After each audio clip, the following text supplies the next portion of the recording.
অনেক সহজ একটা কাজ করতেছি। এটা খুব সহজ, 2টা সেলাই দিয়ে আমি কাজটা করব। আর খুবই সিম্পল, খুবই ইউনিক, আর দেখতে অনেকটা ক্লাসি।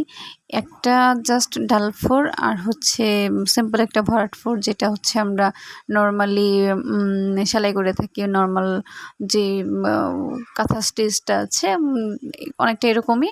তো এই 2টা ফোর দিয়ে আমি হচ্ছে এই কাজটা করব। আর এই কাজটা এত সুন্দর হয় করার পরে, এটা আপনারা শেষ পর্যন্ত দেখলে বুঝতে পারবেন।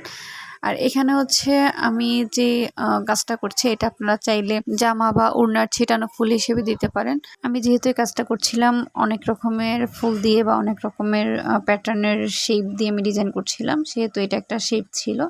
এখানে আমি অনেকগুলো শেপ করেছি, আপনারা প্রত্যেকটা শেপ দেখতে পারবেন, আমি ভিডিও দিব। কিছু ডিজাইন থাকে না মানুষের অনেক পছন্দের, এই ডিজাইনটা আমার ঠিক ওরকমই অনেক বেশি পছন্দের। আমি ম্যাক্সিমাম কাজে এই ডিজাইনটা ইউজ করে থাকি।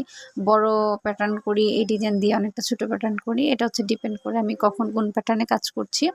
আর এখানে যেহেতু আমি ছোট ছোট প্যাটার্নগুলো রেখেছি সবগুলোর ক্ষেত্রে, তাই আমি এই ডিজাইনটাও ছোট প্যাটার্নে করেছি। আপনারা চাইলে এই সেম ডিজাইনটা বড় প্যাটার্নে করতে পারেন, বা এখানে যে কালারটা আমি ইউজ করছি সেই কালার দিয়ে যে করতে হবে এরকম না, আপনারা চাইলে আপনাদের পছন্দ মতো কালার ইউজ করতে পারেন। সেলাই শেষে ডিজাইনটা আসলে অনেক বেশি সুন্দর লাগে, মাশাআল্লাহ দেখতে অনেক সুন্দর হয়েছে।